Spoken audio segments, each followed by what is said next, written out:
छत्तीसगढ़ विधानसभा के शीतकालीन सत्र का चौथा दिन हंगामेदार रहा। नेशनल हेराल्ड मामले में मिली राहत को लेकर कांग्रेस विधायक सत्यमेव जयते के पोस्टर और तख्ती लेकर सदन पहुंचे और विधानसभा का सत्र प्रश्नकाल में ही 3 बार स्थगित किया गया। दूसरी तरफ जैसे ही प्रश्नकाल के बाद कार्यवाही शुरू हुई, पूर्व सीएम भूपेश बघेल ने केंद्रीय जांच एजेंसियों के दुरुपयोग के विरोध में स्थगन प्रस्ताव की मांग की। सत्ता पक्ष और विपक्ष के बीच स्थगन को लेकर बहस हुई। भूपेश बघेल ने एजेंसियों पर दुरुपयोग का आरोप लगाया। दरअसल छत्तीसगढ़ में कांग्रेस की सरकार जाने के बाद लगातार केंद्रीय जांच एजेंसियां अपना दायरा बढ़ा रही हैं। शराब घोटाला, कोल, डीएमएफ फंड घोटाला, सीजीपीएससी भर्ती घोटाला इनमें मुख्य हैं, जिनमें केंद्रीय जांच एजेंसियां काम कर रही हैं। मामले में पूर्व सीएम भूपेश बघेल ने कहा कि छत्तीसगढ़ में षड्यंत्र से एजेंसियां कार्रवाई कर रही हैं। विपक्ष को बदनाम करने की कोशिश हो रही है। सत्ता पक्ष डर रहा है, चर्चा से भाग रहा है। सभी विपक्षी विधायकों को निलंबित किया गया है, मगर हम महापुरुषों के रास्ते पर ही चलते रहेंगे। सत्य कहने पर बीजेपी परेशान हो जाती है। विधानसभा में नेता प्रतिपक्ष के नेतृत्व में सभी कांग्रेस के विधायकों ने इस स्थगन प्रस्ताव दिया था कि किस प्रकार से एजेंसियों का दुरुपयोग कर रही है सरकार, चाहे सेंट्रल एजेंसी हो, ईडी हो, आईटी हो, सीबीआई हो, चाहे स्टेट की एजेंसी ओडब्ल्यू हो, इसका दुरुपयोग विपक्ष को दबाने की कोशिश की जा रही है। किस प्रकार से हमारे सेंट्रल लीडरशिप सोनिया जी, राहुल जी, खड़गे जी, इनके खिलाफ ईडी नोटिस भेजा गया, उनको 50-50 घंटे तक की पूछताछ की गई। आज न्यायालय ने ईडी के जो चालान है उसे स्वीकार संज्ञान ही नहीं लिया। सोनिया जी, राहुल जी और खड़गे जी के खिलाफ ईडी ने चार्जशीट पेश किया गया है, ये चलने लायक ही नहीं है। एक तरफ नेशनल हेराल्ड मामले में राहत मिली तो दूसरी ओर छत्तीसगढ़ में एक बार फिर से तत्कालीन मुख्यमंत्री की उप सचिव पर ईडी ने शिकंजा कसा है। पहले कोल, लेवी और अब 3200 करोड़ के शराब घोटाले को लेकर के ईडी ने पूछताछ की और ईडी की स्पेशल कोर्ट में पेश किया। लेकिन कांग्रेस के एजेंसियों के दुरुपयोग के सवाल पर संसदीय कार्य मंत्री केदार कश्यप ने कहा कि जो लोग हमेशा प्रदेश को लूटते रहते हैं, उनके खिलाफ कार्रवाई करने के लिए जो एजेंसी बनी हुई है, उनको सरकार में रहते हुए प्रतिबंधित करते हैं। जब विपक्ष में आते हैं तो उन पर प्रश्न चिन्ह खड़ा करते हैं। इसके साथ ही भूपेश बघेल पर तंज कसते हुए कहा कि ऐसी कौन सी बात थी जो आज उनको इतनी पीड़ा हुई है। आज विपक्ष ने स्थगन प्रस्ताव लाया था, लेकिन जिस तरीके से उन्होंने पूरे प्रश्नकाल को बाधित किया। कांग्रेस पार्टी हमेशा इस प्रदेश को, इस देश को लूटने में साथ में रहते हैं। उनके खिलाफ में कार्रवाई करने के लिए जो एजेंसियां बनी हुई है, उन एजेंसियों को एक तो जब सरकार में होते हैं तब उनको प्रतिबंधित करते हैं, और जब विपक्ष पे आते हैं तब फिर उन पर प्रश्न चिन्ह खड़ा करते हैं। और ऐसी कौन सी बात ऐसी थी जो आज उनको इतनी पीड़ा हुई, जिसके कारण से वो आज इस तरीके से उत्तेजित हो रहे थे, इस बात का भी खुलासा करना चाहिए। कुल मिलाकर नेशनल हेराल्ड मामले से लेकर छत्तीसगढ़ तक जांच एजेंसियों की भूमिका एक बार फिर से सियासी बहस के केंद्र में आ गई है। एक तरफ कांग्रेस इसे राजनीतिक प्रतिशोध बताते हुए एजेंसियों के दुरुपयोग का आरोप लगा रही है, तो वहीं बीजेपी का यह कहना है कि कानून अपना काम कर रहा है और भ्रष्टाचार के मामलों में कार्रवाई जरूरी है। छत्तीसगढ़ विधानसभा में हुए हंगामे ने यह साफ कर दिया है कि आने वाले दिनों में जांच एजेंसियों को लेकर सियासत और तेज होने वाली है। फिलहाल एजेंसियों की कार्रवाई जारी है और राजनीतिक आरोप प्रत्यारोप के बीच ये मुद्दा प्रदेश की राजनीति में लगातार गरमाया हुआ है। IND 24 के लिए रायपुर से अद्वैत नाइक की रिपोर्ट।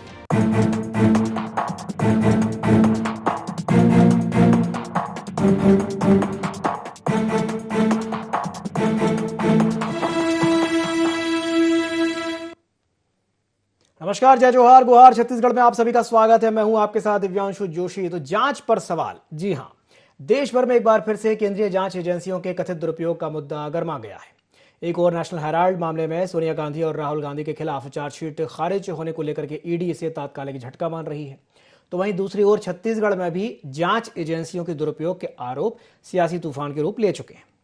आज छत्तीसगढ़ विधानसभा में इसी मुद्दे को लेकर के जमकर हंगामा देखने को मिला। विपक्ष ने सरकार पर जांच एजेंसियों के दुरुपयोग का आरोप लगाया, जबकि सत्ता पक्ष ने इन आरोपों को सिरे से खारिज कर दिया। आज इसी विषय को लेकर के हम चर्चा करेंगे, लेकिन चर्चा करने से पहले जान लेते हैं क्या है आज के गुहार पॉइंट्स। नेशनल हेराल्ड पर विधानसभा में हंगामे के क्या हैं मायने?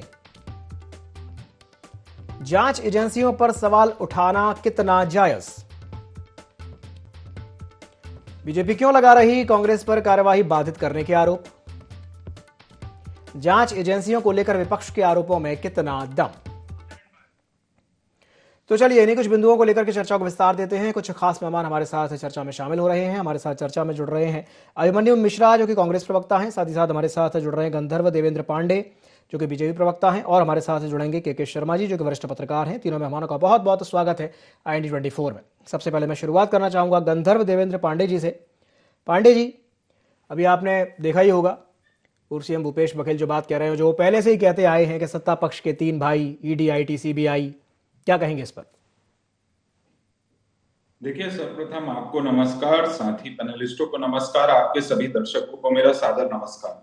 जिस प्रकार से छत्तीसगढ़ में ये एक भ्रामक माहौल बनाने का प्रयास किया गया, आज विधानसभा सत्र को बाधित करना, फिर सड़क चौराहों पर उतर करके एक बेबुनियाद प्रदर्शन, केवल किस लिए कि जो उस पार्टी के सीड्स करता धरता 1998 से बने हुए हैं परिवार के लोग, उनको संरक्षित करने का प्रयास करना।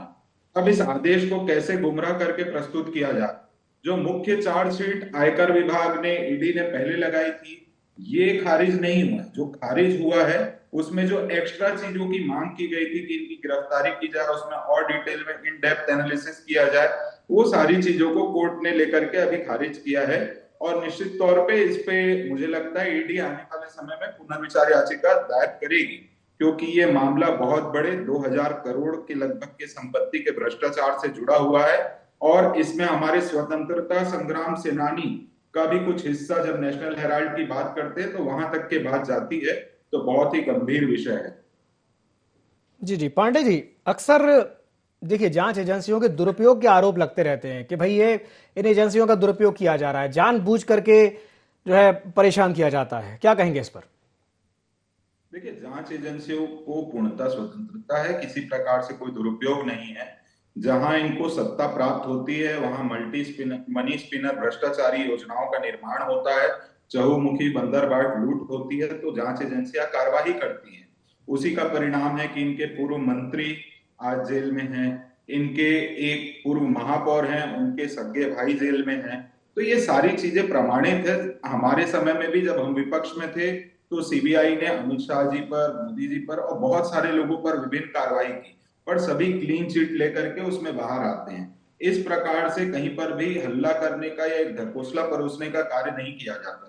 तो और वर्तमान में शासन का दुरुपयोग कैसे होता है, ये 1975 के आपातकाल से और कितने बार प्रदेश की सरकारों को बर्खास्त किया गया, उससे अंदाजा लगाया जा सकता है कि शासन का दुरुपयोग कांग्रेस अपने समय में किस स्तर पर करती थी।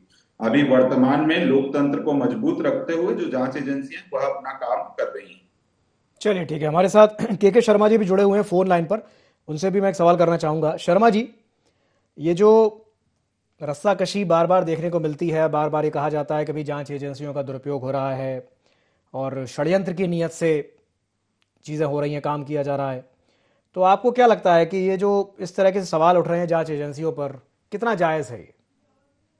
शर्मा जी।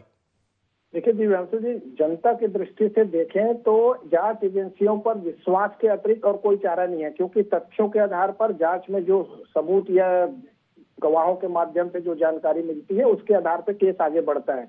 यहाँ जनता की अदालत और न्यायालय दो प्रकार की अदालत है। जनता की अदालत में भ्रष्टाचार के जो आरोप भाजपा छत्तीसगढ़ में कांग्रेस सरकार पर लगाई, उस पर एक विश्वास करते हुए कि पूरे मामले की जांच होगी और इनको न्यायालय से सजा दिलाने तक में सफल होंगे, इस विचार के साथ मतदान किया और भाजपा को सत्ता मिले। अब जीरो टॉलरेंस को लेकर जो भाजपा आई है भ्रष्टाचार मुक्ति को लेकर के, इस पूरे मामले को यदि देखें तो नेशनल हेराल्ड के मामले में अभी अंतिम फैसला आया नहीं है। जांच अभी ED जारी रखेगी और अभी जो कहा जा रहा है ECIR सूचना रिपोर्ट दर्ज के आधार पर जो कार्रवाई की गई है उसमें हो सकता है कि आगे अपील करे। एक पहलू ये है। दूसरा ये है कि FIR दर्ज करके आगे फिर जांच अभी पूरी नहीं हुई है, लेकिन तात्कालिक रूप से एक राहत मिली है। और एजेंसियों के जहां तक दुरुपयोग का मामला है तो ये छत्तीसगढ़ में तमाम प्रकार की जांच हो रहे हैं। जांच एजेंसियों के जो परफॉर्मेंस है उसको बेहतर बनाने की आवश्यकता है ताकि न्यायालय में सजा मिले। महत्वपूर्ण बात यह है कि जांच कितना लंबा चलेगा, इस पर भी ये रहता है कि राजनीतिक दलों की या नेता की छवि खराब होती है और जो आरोपी जो है जब तक वो कहना चाहिए कि उसको सजा न मिल जाए तब तक के वो उसको क्या हम दोषी माने कि नहीं माने, जनता में एक भ्रम की स्थिति रहती है। जांच के लेकर राजनीतिक दल जिस ढंग से आरोप लगा, आम जनता तो पुलिस पर भी विश्वास करती है, उसी एक विश्वास के साथ ही थाना जाती है। अब बात आती है कि इस पूरे मामले को लेकर जो आज छत्तीसगढ़ में विधानसभा में देखने को मिला या सड़क पर देखने मिला, सड़क से सदन तक जो कांग्रेस ने प्रदर्शन किया, तो महत्वपूर्ण बात यह है कि प्रश्नोत्तरी को बाधित करना कहां तक उचित है। क्या 1 घंटे में तमाम प्रकार के विधायक अपने क्षेत्र की समस्याओं को उठाते हैं, उसके बजाय यदि जो राष्ट्रीय स्तर पर मध्य प्रदेश भोपाल में हो, चाहे छत्तीसगढ़ रायपुर में हो या दिल्ली में हो, हर जगह इसको लेकर प्रदर्शन हुआ है देश भर में। तो इसको लेकर के बात यह है कि आज अंतिम छोटा सा सत्र रहा है। पहले दिन छत्तीसगढ़ के जो 2045 विजन पर हुआ उसमें कांग्रेस की अनुपस्थिति रही। दूसरे दिन जो है धान खरीदी को लेकर आता है मामला, तो उसमें बहिर्गमन की बात आती है। फिर जो वनों की कटाई को लेकर बात आती है कि कोयला खदानों के लिए वनों की कटाई कहां तक उचित है, निजी। तो ये तमाम प्रकार के विषय को उठाते रहे हैं। लेकिन आज जो विषय आया है, चाहे वंदे मातरम पर चर्चा हो रही हो या सुबेरे नेशनल हेराल्ड को लेकर जो कांग्रेस ने प्रदर्शन किया है, इन सब को लेकर कांग्रेस कार्यकर्ताओं को एकजुटता करने, उत्साह बढ़ाने की दृष्टि से ठीक है। लेकिन अभी नेशनल हेराल्ड के मामले में ये आम लोगों को समझ जाना चाहिए कि अभी कोर्ट में इस पर सुनवाई होगी और कितने समय तक जांच प्रक्रिया पूरी होती है और न्यायालय में इनको क्या डिसीजन आता है, जिसे अभी मेरिट को लेकर कोई डिसीजन नहीं आया है कहा जा रहा है। तो तमाम प्रकार की बातों को लेकर भ्रष्टाचार मुक्ति जनता चाहती है, चाहे आप राजनीतिक समरसता के स्थान पर कहें कि राजनीतिक यदि इसमें वैमनस्यता आ गई है, लेकिन उससे भी भ्रष्टाचार मुक्ति की बात होती है बड़े पैमाने पर। न्यायालय में यदि सबूतों के साथ जांच एजेंसियां एक निश्चित समय में यदि पूरी करके सजा दिलाने में सफल होती है, तो मुझे लगता है कि एक अच्छा लोकतंत्र के लिए बेहतर होगा, क्योंकि भ्रष्टाचार से जनता त्रस्त है। हर स्तर पर जितने भी जांच एजेंसियां हैं, उनको जांच एजेंसियों के साथ जो निर्माण एजेंसियों की तमाम प्रकार के भ्रष्टाचार के मामले आते हैं। हमारा एक पत्रकार भी यहाँ सड़क निर्माण में भ्रष्टाचार के जब उठाया तो उसकी किस ढंग से हत्या कर दी गई, सब जानते हैं। तो कहने का तात्पर्य पूरा ये है कि भ्रष्टाचार के खिलाफ जो है केवल छवि धूमिल होने तक ही सीमित न रहे और इसके साथ ही जो दोषी है भ्रष्टाचार मुक्ति के लिए एक संदेश मिले देश भर में। नीचे से ऊपर तक यदि भ्रष्टाचार समाप्त होता है तो मुझे लगता है कि ये जनहित में होगा। और सत्य में जैसे तो ये सार्वभौमिक है, लेकिन न्यायालय में देरी भी क्या एक अन्याय नहीं माना जाएगा, ये भी एक बड़ा सवाल है। चलिए ठीक है, अभिमन्यु जी के पास जाना चाहूंगा। अभिमन्यु जी, भाई बीजेपी तो कह रही है कि जांच एजेंसी अपना काम कर रही है, भ्रष्टाचार को खत्म करने के लिए जरूरी है, वो अपने तरीके से अपना काम कर रहे हैं, क्या कहेंगे इस पर? इतना सब कुछ होने के बाद भी बीजेपी के लोगों को झूठ बोलने में शर्म नहीं आती, तो मैं क्या बोलूं। ईडी सीबीआई अपना काम कर रही है, क्या काम कर रही है ईडी सीबीआई? ये एक काम करती है ऐसा कि पहले नेताओं के खिलाफ चार्जशीट बनाती है, बीजेपी ज्वाइन करो तो खुद जाके वापस ले लेती है कोर्ट में जाके। आप कई एग्जाम्पल हैं, हिमंता बिस्व शर्मा का एग्जाम्पल है, अजीत पवार का एग्जाम्पल है, हजारों करोड़ के इनके ऊपर जांच चली, लेकिन जैसे बीजेपी का दामन थामा, पता नहीं कौन से डिटर्जेंट पाउडर से लोग धुल गए। उसके बाद आप देखेंगे जितने भी विपक्ष के नेता हैं, मुख्यमंत्री हो गए, मंत्री हो गए, दिल्ली से लेके झारखंड से लेके छत्तीसगढ़ से लेके हर जगह इन लोगों ने केवल जेल में डालने का काम, विपक्ष के मजबूत नेता, विपक्ष के सीनियर नेताओं को जेल में डालने का काम, ईडी से परेशान करने का काम, सीबीआई से परेशान करने का काम, लगातार यही काम किया है। इसी कड़ी में यहाँ पर भी देखिएगा, पहले कांग्रेस के ऊपर आरोप लगाया 2G स्कैम, फिर आरोप लगाया कॉमनवेल्थ गेम्स, फिर वो सब में बरी हो गए। भूपेश बघेल जी के ऊपर भी आरोप लगा था, उसमें भी वो बरी हो गए। अभी यहाँ नेशनल हेराल्ड करके इन लोगों ने बहुत सारे चुनाव में फायदा उठाया, लोकसभा से लेकर के कई मंचों पे कहा गया इन लोग के बारे में। उसके बाद घंटों घंटों पूछताछ की गई ईडी द्वारा गांधी परिवार से, मल्लिकार्जुन खड़गे जी हमारे राष्ट्रीय अध्यक्ष से। अब उसके बाद अगर उस चार्जशीट को खारिज कर देता है कोर्ट, तो इसमें क्या समझ में आएगा? इसमें सीधा सीधा यही समझ में आएगा कि विपक्ष के जो नेता हैं उनको दबाव डालने के लिए सारी चीजें की जा रही थी। तो देखिए, न्यायपालिका पर हमें भरोसा है, लेकिन जो ये एजेंसियों का उपयोग करके उसमें नियमों में बदलाव करके, अब तो चार्जशीट भी 1 महीने में देना कोई अनिवार्य नहीं है, जितना समय ले सकती है ईडी चार्जशीट दायर करने के लिए। महीनों तक नेता अंदर रहता है जेल के, उतने दिन तक उसको जेल में है या बेल में है बोल करके चुनाव जीते जाते हैं, और बाद में जब वो बाइज्जत बरी हो जाता है तो फिर माफी क्यों नहीं मांगी जाती? मैं ये जानना चाहता हूँ। जैसे जब भूपेश बघेल जी सीडी कार्ड में बरी हुए, ये सारे के सारे तत्कालीन मंत्री जो जाके वहां पर रिपोर्ट लिखवाने गए थे, क्या उन लोगों ने माफी मांगी भूपेश बघेल जी से कि हमने आपका चरित्र हनन किया, हमने आपको बदनाम किया? तो ऐसी राजनीति में आरोप लगा करके और इस तरह की एजेंसियों से कार्रवाई करा करके, आप देखे होंगे छोटे छोटे चुनाव में बहुत ज्यादा नहीं, प्रत्याशियों घर के सामने 2 तो पुलिस वाले बैठा दिए दोपहर 3-4 घंटे तक के, उसी में पूरा मोहल्ले में हल्ला हो जाता है कि अरे यार ये तो भ्रष्टाचारी है, इसके यहाँ पुलिस आई हुई है। तो इस तरीके की चीजें जो हैं ये केंद्र की सरकार अपने इन एजेंसियों के माध्यम से कर रही है, और हम इनकी अगर वाकई में निष्पक्ष तरीके से जांच करती है एजेंसियां, तो भारतीय जनता पार्टी के नेताओं के ऊपर जांच क्यों नहीं करती, ये सबसे बड़ा सोचने वाला विषय है। और जब नेता भारतीय जनता पार्टी चला जाता है तो कार्रवाई रुक जाती है, ये भी बड़ा सोचने वाला विषय है। मतलब भारतीय जनता पार्टी के लोगों को और उनके नेताओं को भ्रष्टाचार से कोई समस्या नहीं है, बस आप जो है भारतीय जनता पार्टी में रह करके चाहे जितना चाहे भ्रष्टाचार करें, और दूसरी पार्टी में अगर आप हैं, अगर भ्रष्टाचारी नहीं भी हैं, तो आपके ऊपर आरोप लगा करके आपको जेल में डाला जाएगा। बाद में कोर्ट में क्या फैसला आता है क्या नहीं आता वो बाद का विषय होगा, लेकिन आपके खिलाफ पूरा पॉलिटिकल उपयोग किया जाएगा उन सारे आरोपों का। तो ये सारी चीजें जो हैं इनके खिलाफ है हम, और इसमें जो हमको एक जीत, ये बड़ी जीत है। अगर कोर्ट ने जो ये ईडी की चार्जशीट को रिजेक्ट किया है, सुनवाई नहीं उसमें करने वाली है, तो ये हमारे लिए एक बड़ी जीत है।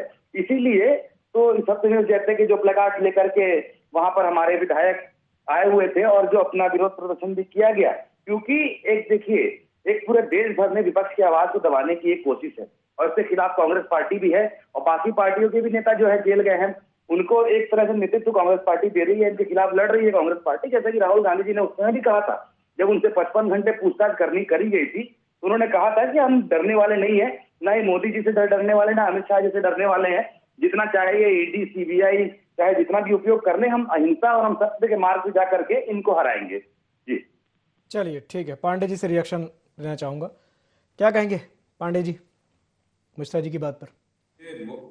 अब कांग्रेस पार्टी जिस प्रकार से चीजों को रखने का प्रयास कर रही है और जांच एजेंसियों पर जो सवाल खड़े कर रही है, मैं एक लिस्ट उनकी जब सत्ता थी यूपीए की तब के नाम लेता हूं, जो प्रमुख नेताओं को बदनाम करने का और किसी के यहाँ 20 जन चले जाए इस प्रकार का एक आरोप लगाने का काम कर रहे हैं।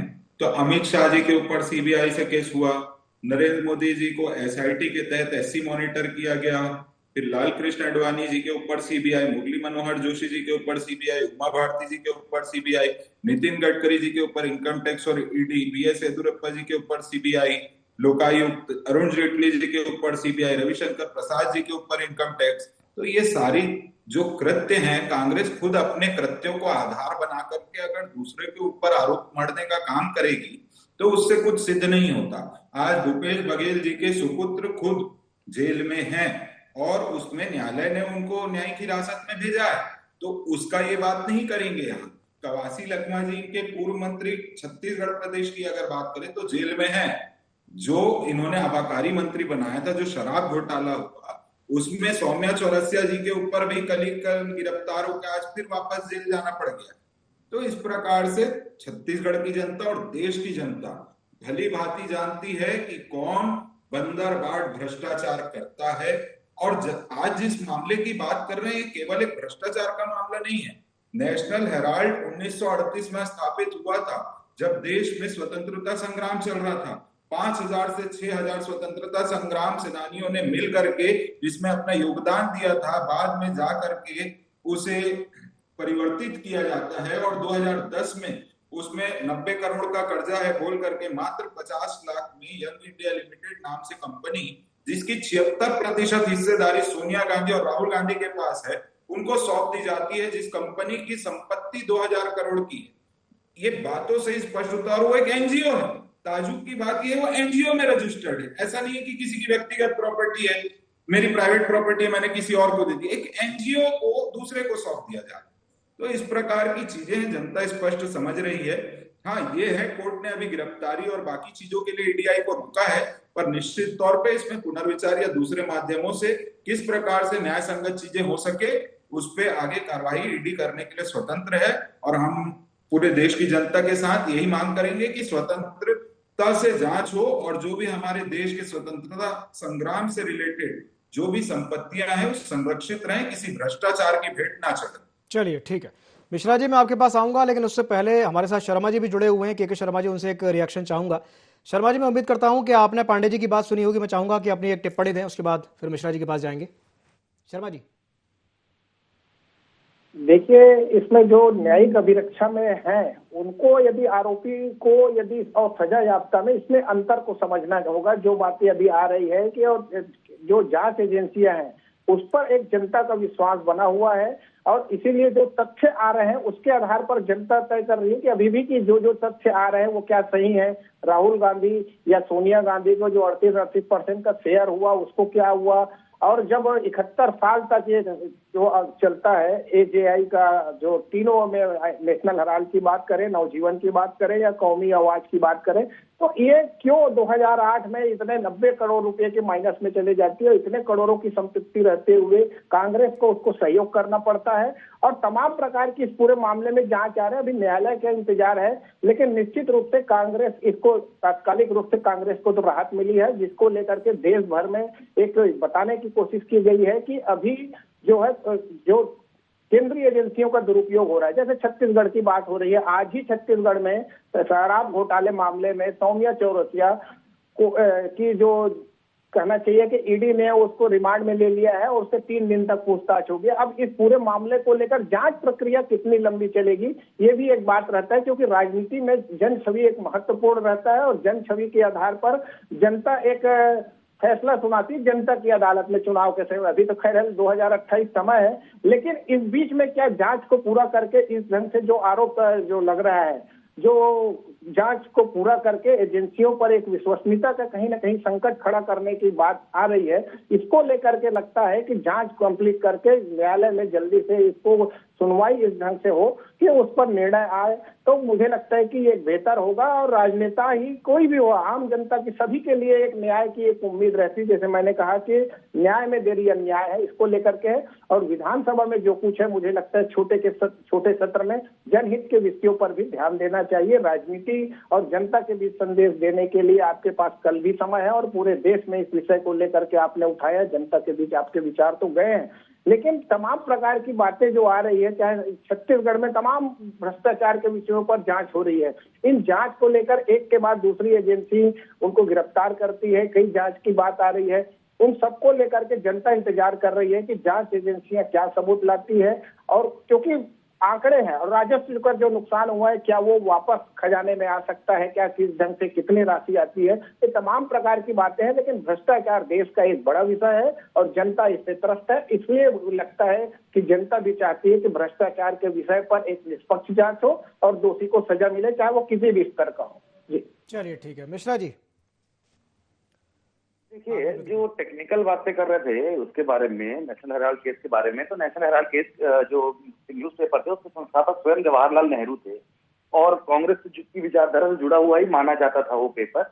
और उसके बाद जो उसकी ट्रांसफर का काम हुआ, तो ये सब विषय अलग है। लेकिन जब 2019 में ईडी ने मनी लॉन्ड्रिंग की जांच शुरू की थी, आज 6 साल हो गए, उन्होंने 6 साल तक के चार्जशीट बनाई, तो उसके बाद जो चार्जशीट आज दायर की वो कोर्ट में नहीं टिकी। सबसे बड़ा मुद्दा ये है। अभी देखो, गंधर्व भाई कह रहे थे, बहुत सारे नाम गिनाए जिनके यहाँ ईडी के छापे पड़े, सीबीआई के छापे पड़े भाजपा नेताओं को, तो अंतर यही था जो मैं उनको बता रहा था कि उस समय चाहे कोई भी नेता हो, उस समय आपके नेताओं के यहाँ भी पड़े, उस समय चाहे कांग्रेस से जुड़े नेता रहे हो, चाहे कांग्रेस गठबंधन यूपीए से जुड़े नेता रहे हो, लालू यादव रहे हो, चाहे वो कनिमोई रही हो, चाहे ए राजा रहे हो, सबके यहाँ कार्रवाई उस समय हुई। उस समय चुन चुनकर कार्रवाई नहीं होती थी, ना चुन चुनकर छापे मारे जाते थे कि जो सत्ताधारी पार्टी में है उसके यहाँ छापा नहीं पड़ेगा, जो सत्ताधारी पार्टी में नहीं है केवल उसके यहाँ छापा पड़ेगा। तो ये स्थिति जो उत्पन्न हुई थी, मुख्य लड़ाई उसके ऊपर है। अभी जो मामला है वो कोर्ट में है और मैंने पहले ही कहा कि कोर्ट का जो भी आदेश होगा वो हमें मान्य होगा। लेकिन यहाँ बात ये है कि जो दुरुपयोग किया जा रहा है, दुरुपयोग के खिलाफ हमारी ये लड़ाई है, एजेंसियों के दुरुपयोग के खिलाफ। आप बताएं, उस समय अगर चारा घोटाला की बात करें, जब लालू यादव को उस समय सजा मिली, उस समय मनमोहन सिंह जी की सरकार थी, और भी जितने बड़े नेताओं के ऊपर उस समय कार्रवाई हुई, चाहे आप शारदा चिट फंड घोटाले की बात कर लें, पहले से चल रहा था। तो ये सारी चीजों को भारतीय जनता पार्टी की सरकार आने के बाद एजेंसियों का उपयोग करके उन्होंने कहीं ना कहीं अपने राजनीतिक हित में सब चीजों को इस्तेमाल किया है और हमारा विरोध उसी को लेकर के है कि आप इन सब चीजों को लेकर राजनीतिक हित के लिए उपयोग ना करें। देखिए, कोर्ट ने भी ये टिप्पणी की थी बीच में कि जो केंद्रीय एजेंसियां हैं उनको राजनीतिक पार्टियां अपने एक राजनीतिक टूल की तरह इस्तेमाल ना करें, और वो इस्तेमाल होती हुई दिख रही है। ये टिप्पणी भी कोर्ट ने की थी।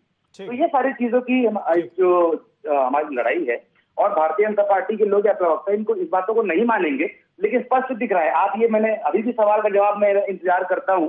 मैंने कई नेताओं प्रवक्ताओं से पूछा कि जब अगर केस वापस ईडी लेती है, जब अगर बीजेपी ज्वाइन कर लेते हैं तो किस आधार पर लेती है, उसका जवाब तो मिलता नहीं। क्या ममता विश्व शर्मा भ्रष्टाचारी है या भ्रष्टाचारी नहीं है, इसका सवाल का जवाब तो अमित शाह जी भी नहीं दे पाए थे। चलिए जल्दी से जवाब ले लेते हैं, पांडे जी जुड़े हुए हैं, उसके बाद चर्चा को समाप्त करेंगे। जी पांडे जी, अगर कुछ आप कहना चाहें तो। देखिए, इन्होंने कहा कि हम भाजपा नेता जो हैं या भाजपा से जुड़े जो लोग हैं उन पर ये स्वतंत्र संस्थाएं काम नहीं कर रही, तो ये बिल्कुल गलत आरोप है। 2014 से 2025 तक का अगर आप डेटा निकालेंगे तो 40 से 55 केंद्रीय मंत्री, मुख्यमंत्री, सांसद, विधायक और प्रदेश के मंत्री स्तर के लोगों तक पे जांच एजेंसियों ने कार्रवाइयां की है। कहीं कुछ पाया गया, कहीं कुछ पाया गया। विभिन्न प्रकार के प्रकरण दर्ज हुए जिनमें जांचें जारी है। ऐसा नहीं है कि कहीं भी जांच को रोक दिया गया है। और जिस मामले की बात ये कर रहे हैं वहां तो पहले ही क्लीन चिट प्राप्त हो चुका है, तो उस प्रकार के इनको क्लीन चिट ही प्राप्त नहीं हुआ है। और उसके बाद भी बेबुनियाद आरोप लगाना केवल और केवल जनता के बीच में भ्रम बनाने का एक कार्य है, और उसको जनता भली भांति समझती। ठीक है, जनता है, सब कुछ समझती है। आप बिल्कुल, आपने सही कहा। चलिए बहुत बहुत धन्यवाद आप तीनों मेहमानों का हमारे साथ जुड़ने के लिए और चर्चा में शामिल होने के लिए। चूंकि समय की बाध्यता है, समय की बाध्यता के चलते मैं इस चर्चा को यहीं समाप्त करना चाहूंगा। बहुत बहुत धन्यवाद। बने रहिए ID24 के साथ। नमस्कार।